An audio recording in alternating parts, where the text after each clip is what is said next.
Ok, bon, bonjour à toutes et à tous et bienvenue dans cette nouvelle vidéo un poil particulière puisque du coup on va comparer deux personnages ayant récemment reçu une mise à jour et un nouvel uniforme et intéressant globalement plus ou moins tout le monde. J'en ai discuté avec mon alliance et avec le Discord et je me suis en fait rendu compte qu'il y avait beaucoup de joueurs, peut-être que vous êtes concernés, qui avancent à des vitesses différentes. Voilà. Tous les comptes dans Marvel Future Fight ne se ressemblent pas, même si c'est ce que les développeurs voudraient. Et globalement, voilà, les joueurs avancent, on va dire, à deux vitesses. Et ce qui pose du coup un problème, c'est que le Black Friday... Un problème, je sais pas, mais globalement le Black Friday arrivant bientôt, certaines personnes de mon alliance et du Discord commencent à se poser la question de comment rentabiliser au mieux leurs investissements. C'est-à-dire que pour la plupart de ces personnes-là, ils vont injecter de l'argent dans le jeu et ils aimeraient bien que ça leur serve globalement à quelque chose.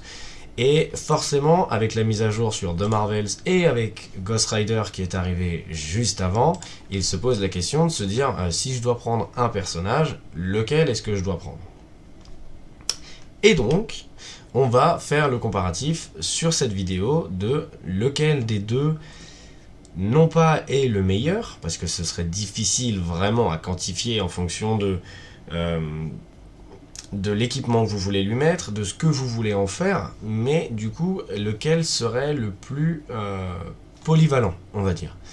Si vous êtes vraiment intéressé plus par le PVP que par le PVE, si vous êtes vraiment plus intéressé par la lutte temporelle et le combat dans le monde que le boss du monde ou que le combat d'alliance, parce que le combat d'alliance, j'ai tendance à ranger ça dans le PVE malgré tout, même si effectivement, comme c'est dit dans le titre, c'est les combats d'alliance, les points que vous allez cumuler vont scorer pour votre alliance, mais globalement ça reste un mode de jeu PVE, vous n'allez pas affronter directement d'autres joueurs, c'est en ça que je veux dire PVE.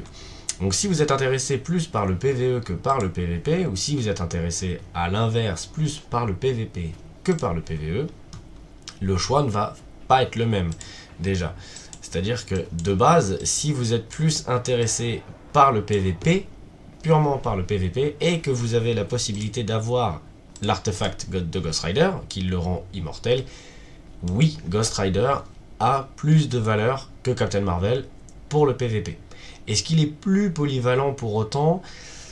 Non. C'est-à-dire que si vous emmenez Ghost Rider et Captain Marvel dans la mission d'envoi ou dans le mode histoire, vous allez voir que Captain Marvel va plus vite et va plus loin dans certains niveaux avec la mission d'envoi, parce que la rotation de ses compétences est quand même mieux gérée. Ghost Rider, comme je l'avais montré dans ma vidéo de découverte du personnage à l'époque, il se contente d'utiliser sa deuxième compétence, puis il fait, je sais plus, la 3 je crois, ou la 5, et quand l'animation de la 5 a terminé, la 2 est là, donc il recommence la 2, puis il refait la 5.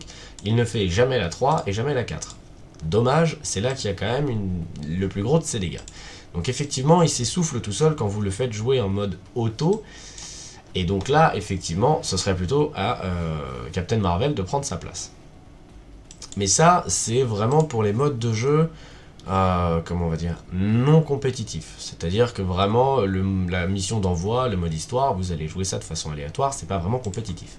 Par contre, si votre but, ça va être de grimper les échelons dans le boss du monde, lequel de ces deux personnages fait le plus de dégâts de base? C'est des persos qui sont assez difficiles à départager, globalement, parce que la seule chose qui change chez l'un ou chez l'autre, c'est juste le sexe. C'est que lui, c'est un homme, elle, c'est une femme. C'est la seule chose qui change. Parce que quand on les regarde, ils sont tous les deux de type universel, ils sont tous les deux humains, ils sont tous les deux super-héros, et en plus de ça, ils ont tous les deux le tag commandement, qui sert, encore une fois, pour le boss du monde. On peut le regarder juste ici. Et ils sont tous les deux justice aussi, également. Ils sont tous les deux justice. De base, juste sur le papier, si vous comparez ces deux personnages, Ghost Rider a l'aptitude feu, là où Captain Marvel a l'aptitude projection d'énergie et déplacement rapide. Donc de base, elle sera plus disponible pour des boss du monde que ne le sera Ghost Rider, parce que lui, techniquement, n'a qu'une seule aptitude utilisable, et c'est l'aptitude commandement. Comme elle aussi a la même, globalement ça s'annule. Elle a deux aptitudes de plus que lui. Donc ça c'est super. Mais qu'est-ce que ces personnages valent en termes de dégâts? C'est ce qu'on va vraiment aller voir maintenant. Alors on va aller voir contre le niveau 30 et quelques de Mephisto. Bref, on va aller revoir ça de toute façon en détail. Et vous pouvez me dire, oui, mais Mephisto a une résistance élevée à tous les éléments.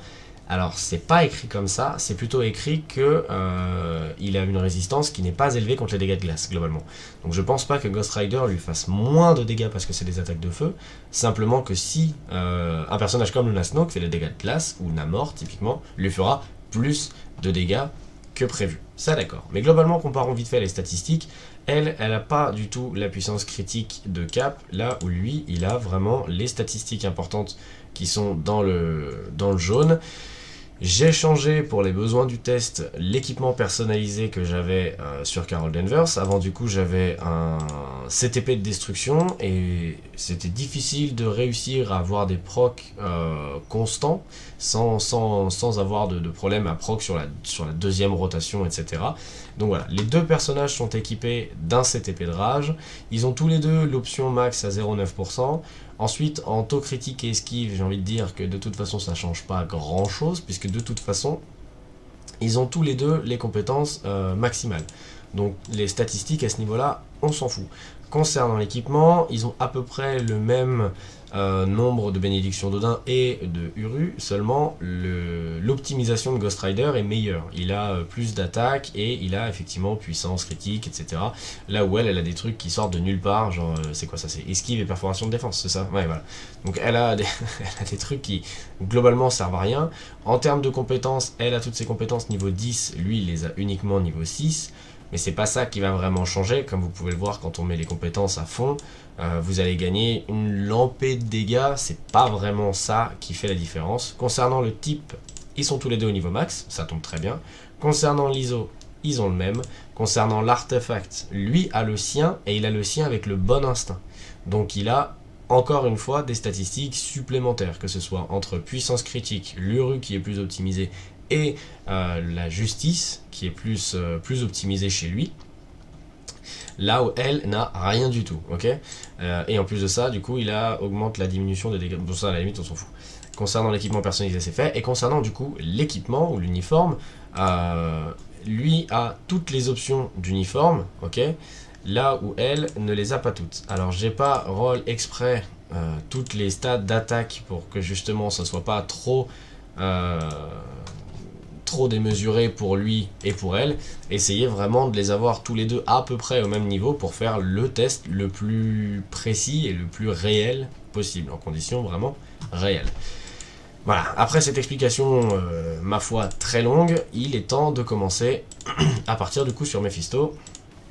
Niveau 35, voilà, et comme c'est dit du coup juste ici, résiste à tous les éléments à l'exception de la glace. D'accord.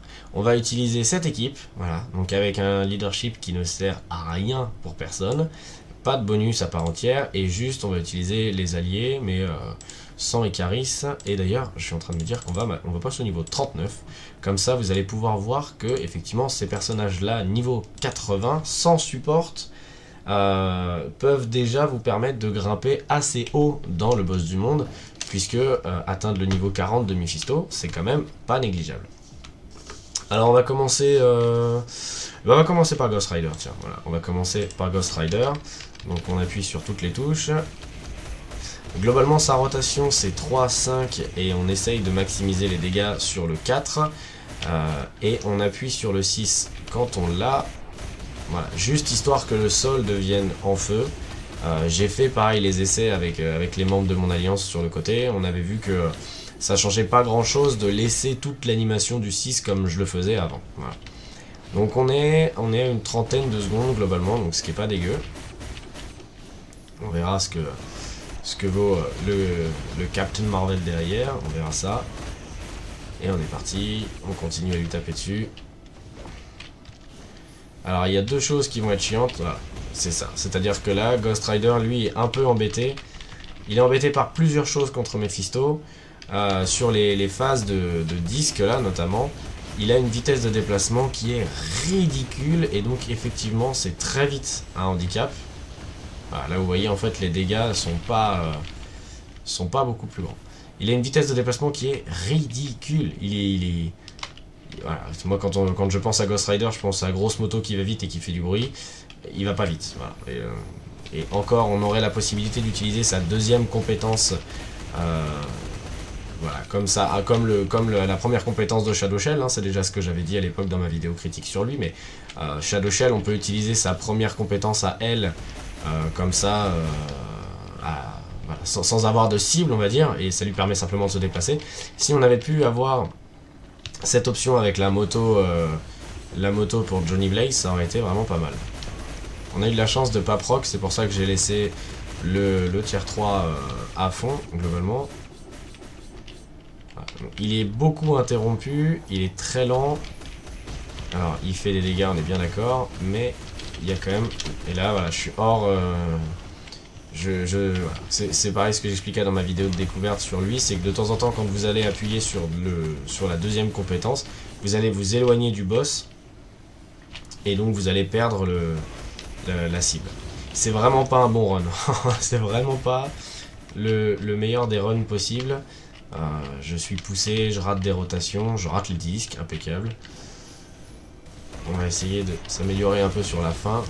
Et globalement, voilà, sur la dernière phase de Mephisto, vous allez voir que c'est effectivement très lent parce que vous pouvez pas jouer à la course, vous pouvez pas essayer de distancer Mephisto. C'est quand même un peu compliqué dans le sens où il vous arrache la gueule.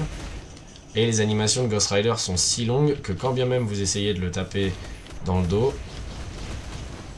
ouais, voilà, on perd du temps. Et on finit du coup en 2 minutes 13. Je vais le noter à côté parce que je vais pas réussir à retenir tous les chiffres de tête. Donc on est à 2.13 pour Ghost Rider. C'est-à-dire que moi j'avais fait les tests niveau 35 et pas niveau 39, donc tout ce que j'avais fait en off, on va dire, ça tombe plus ou moins à l'eau. Mais ça allait si vite, niveau 35, et voilà, je préférais recommencer. Même équipe, même support, même niveau, on recommence avec du coup Captain Marvel ce coup-ci. Et vous allez voir qu'elle a plus de facilité à utiliser toutes ses compétences, elle a une vitesse de déplacement qui est quand même bien meilleure. La rotation est globalement la même, c'est-à-dire que vous appuyez sur toutes vos touches et vous essayez de maximiser les dégâts sur le 4. Vous lancez le 6 dès que vous l'avez, pareil vous pouvez le cancel instantanément, c'est voilà, quelque chose que j'ai appris aussi en l'équipant d'un rage, c'est qu'effectivement avec le CTP de destruction, le mieux c'était d'essayer de proc dessus directement, avec le rage pas vraiment. Pour la première phase on est globalement égaux, c'est-à-dire que les dégâts de Ghost Rider et de Captain Marvel sont globalement les mêmes, hein, on est à une trentaine de secondes pour les deux. Et en fait c'est vraiment après que la différence va se faire parce qu'elle n'est pas embêtée par la vitesse de déplacement. Elle a plus de facilité à taper Mephisto quand il se rend inciblable parce qu'avec son 6 et avec son 4 elle peut lui taper dessus. En termes de résistance, elle a de meilleures résistances que lui malgré tout, dû à tous ses buffs justement contre les super vilains. Ce qui fait que contrairement à lui elle peut mourir, ça effectivement lui avec son artefact fonctionne même en boss du monde, donc effectivement lui il pourra pas vraiment mourir. Voilà, là vous voyez on peut lui taper dessus sans aucun problème, on veut juste utiliser les disques pour bloquer la prochaine phase de Mephisto dedans. Hop, j'ai pas assez pour le tier 3, c'est dommage.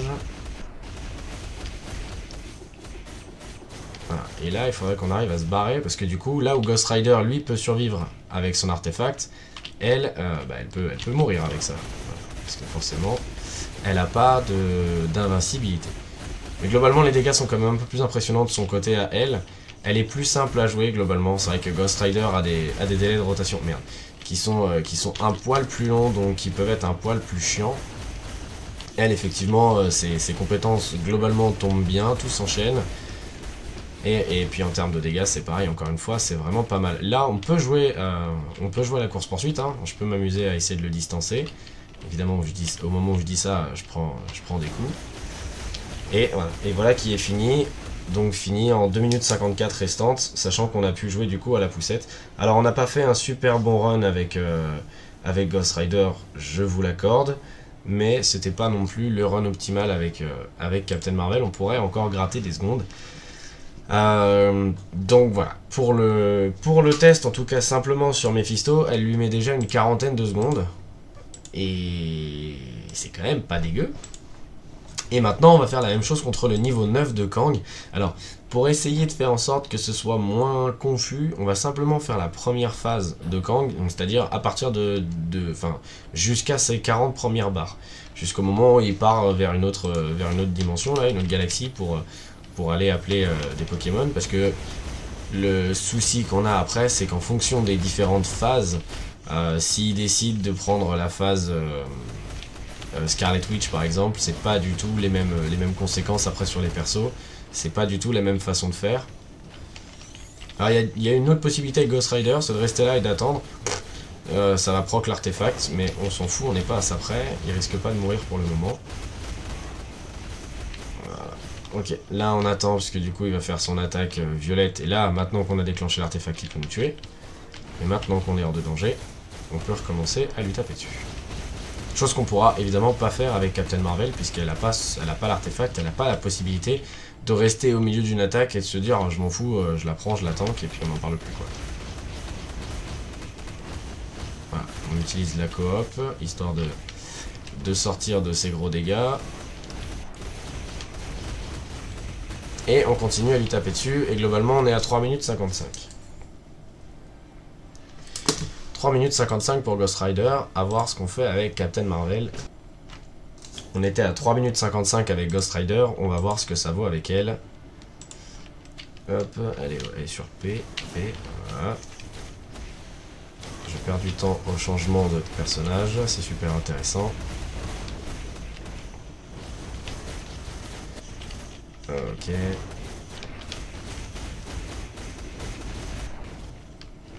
Voilà, alors on va essayer de rester là et de pas se faire buter.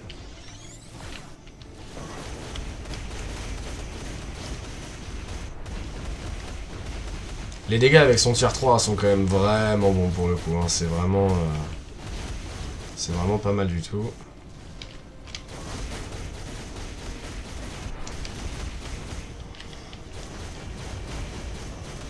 Merde. J'ai pris les dégâts, ça c'est pas terrible. Et là on est à 4 minutes 10, restantes.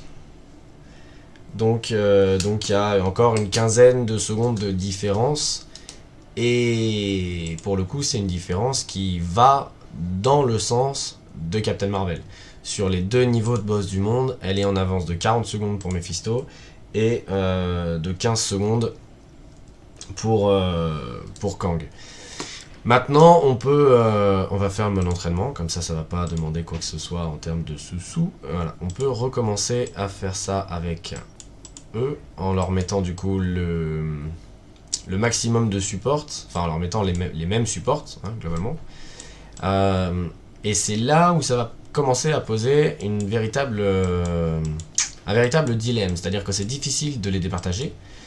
Dans le sens où en termes de dégâts sur les boss du monde ils sont assez équivalents, par contre en termes de support effectivement ils bénéficient pas vraiment du même avantage. Je m'explique.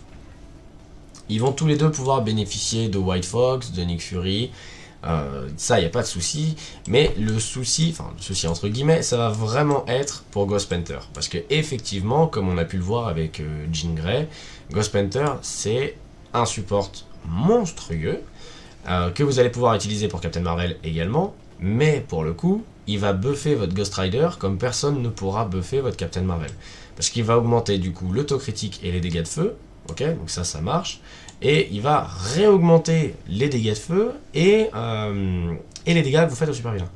Donc ça, il n'y a pas de support qui a d'équivalence pour Captain Marvel, c'est à dire que si là j'enlève White Fox et que je mets Ghost Panther, il va simplement offrir à Captain Marvel les 45% de dégâts contre les super vilains. Par contre, quand j'aurai Ghost Rider dans l'équipe, il lui donnera des buffs qui seront bien supérieurs. Et j'ai envie de dire ça, en plus de ça, ça va continuer à augmenter, continuer à se faire voir quand le personnage aura son tier 4. Parce que le tier 4 du coup de Ghost Rider, c'est vraiment de dire j'augmente tous les dégâts, toutes mes résistances de feu, et j'augmente mes dégâts proportionnellement à mes résistances. Donc on est, voilà, encore une fois sur un autre level de dinguerie pour ce personnage. J'ai pas du tout fait le test dans ce mode de jeu, je sais pas du tout ce qu'ils peuvent valoir. Donc voilà, c'est encore une fois c'est inédit. Et j'ai utilisé toutes mes compétences, donc je suis même pas sûr que ça passe. Si, ok. Ça va. Par contre, voilà, je pense que Ghost Rider n'a pas fracture, donc il va falloir s'aider de quelqu'un. Voilà, donc là, j'essaye de calmer un peu les dégâts des compétences, parce que sinon, on va continuer à proc à droite à gauche, et c'est pas terrible qu'on soit tout le temps sur le proc maximal, enfin sur optimal, on va dire, c'est vraiment ce qu'on cherche.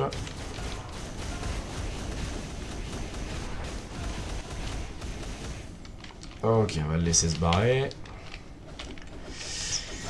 Hop. Et on appuie sur toutes nos touches. Et je pense qu'on va simplement attendre la fin de la barre jaune là, histoire de se dire...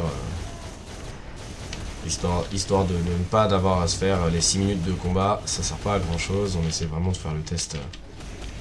Ouais, est-ce que c'est vraiment représentatif? On va faire le combat jusqu'au bout. Voilà. On va faire le combat jusqu'au bout, comme ça on aura vraiment les dégâts totaux, sachant que depuis tout à l'heure j'esquive rien du tout, je prends la sauce.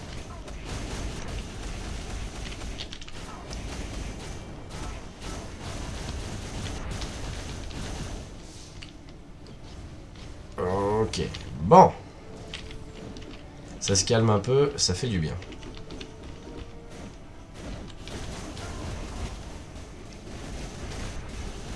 Par contre, effectivement, c'est super facile avec Captain Marvel de faire ce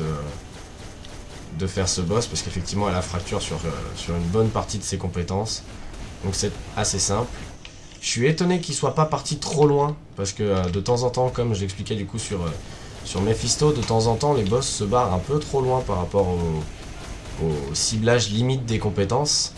Et donc c'est un poil dommage, mais là pour l'instant ça se passe plutôt pas mal. On est sur un solide 5 millions, ce qui est quand même pas dégueu. Après voilà, encore une fois, hein, ils sont pas tier 4, ils sont pas optimisés. C'est mon compte, donc il y a encore des choses qui sont, voilà, j'ai pas 25% de pierce sur les cartes. Il y a 2-3 choses qui pourraient effectivement être améliorées, je prends plein de dégâts. Mais on s'approche quand même pas mal des 6 millions.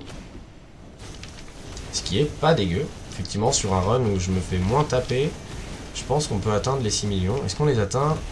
On les atteint à pas... Ah ok, on les atteint à pas grand chose. Donc ça nous donne un palier, voilà, quand on compare avec Ghost Rider, on va comparer avec la même équipe.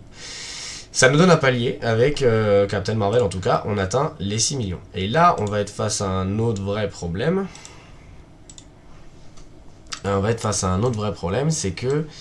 ouais, je pense qu'on va devoir utiliser du coup Shuri à la place de White Fox, parce que effectivement ils ont pas fracture. Ça c'est un peu dommage. J'avais pas spécialement pensé à ça. Alors, ouais non, il y a rien de... Il y a rien de dingo sinon, ouais. Et bien parfois il faut accepter que certains personnages soient avantagés, et c'est effectivement le cas pour Captain Marvel. Elle est avantagée le jour où il n'y a pas de restriction, mais où voilà, il faut fracture. Comme ça vous êtes au courant que Ghost Rider... Après, c'est encore une fois, hein, ce test-là n'a pas pour but de dire ce personnage est bien, ce personnage est pas bien. Ghost Rider est un excellent personnage, il n'y a vraiment aucun doute là-dessus. Il n'est pas du tout arrangé dans la même catégorie que Kamala Khan ou que Spectrum, typiquement. C'est vraiment un excellent personnage qui a de la valeur pour le PVP et pour le PVE. Mais effectivement, voilà, pour le combat d'alliance en mode légende, il n'a pas... il n'a pas toutes les restrictions, donc bon, bah, des fois, voilà, il faut savoir faire avec ce qu'on a. Hop, hop, hop, hop. Après, en termes de dégâts, il est peut-être meilleur, hein. Je sais pas encore. C'est vrai que j'ai pas fait les tests, j'ai pas fait la comparaison. Il est effectivement peut-être meilleur. Et c'est vrai que si, enfin voilà, à partir du moment où vous l'avez tier 4, vous serez plus dans cette situation. Voilà, si votre but c'est vraiment de comparer les deux personnages à leur plein potentiel, effectivement il faudrait faire un comparatif des deux personnages tier 4. Mais étant donné que j'en ai aucun des deux tier 4, bah, pour le moment, en tout cas pour moi, ça n'a aucun intérêt de faire ce genre de vidéo. Et en plus de ça, tier 4, effectivement, ça va dépendre du striker, ça va dépendre de beaucoup d'options, ça va dépendre de l'artefact aussi beaucoup. Parce que comme on l'a déjà expliqué, quand le personnage est tier 4, il y a un gros boost, on va dire, au niveau de l'instinct. Donc si vous avez l'artefact avec le bon instinct, ça va avoir d'autres conséquences, forcément. Et il s'en sort pas mal. Il s'en sort même, j'ai l'impression même qu'il s'en sort mieux qu'elle. J'ai l'impression qu'il s'en sort mieux qu'elle en ayant moins de buff. Je pense que le fait qu'il ait beaucoup de sorts de zone en AOE, je pense qu'effectivement ça l'aide pas mal. À voir ce que ça vaut à la fin du timer. Mais effectivement, ouais, j'ai l'impression qu'il va dépasser les 6 millions. Alors... Oh, on n'est pas dessus, putain. J'ai l'impression qu'il va dépasser les 6 millions. Et du coup, ça serait encore plus difficile pour moi d'émettre une conclusion à la suite de ça. Parce que pour l'instant, effectivement, ce qu'on a démontré, c'est que pour le boss de monde, elle a des avantages que lui n'a pas. Il a des avantages que elle n'a pas. Globalement, lui, il peut rester au milieu du combat et prendre la purée. Il s'en tape parce qu'il a son artefact qui lui permet de ne pas mourir. À la condition, évidemment, d'avoir son artefact, on est bien d'accord. Mais elle a une vitesse de déplacement qui est bien supérieure à la sienne. Elle a des résistances qui sont supérieures aux siennes. Ah, ok. Donc il fait pas les 6 millions. Il fait pas les 6 millions. Donc là, on n'est pas resté comme avec Captain Marvel à rester dans les coups de Sorter. J'ai essayé d'esquiver au maximum. Il fait pas les 6 millions. Là où elle les fait, ils sont à 400 000 d'écart. Et ils avaient... elle avait White Fox, contrairement à lui, qui n'avait que Shuri. Donc globalement, il perdait quoi? Il perdait 15% de dégâts au super vilain. Et il perdait, c'est quoi, c'est chain hit ou des trucs comme ça? Non, je sais plus.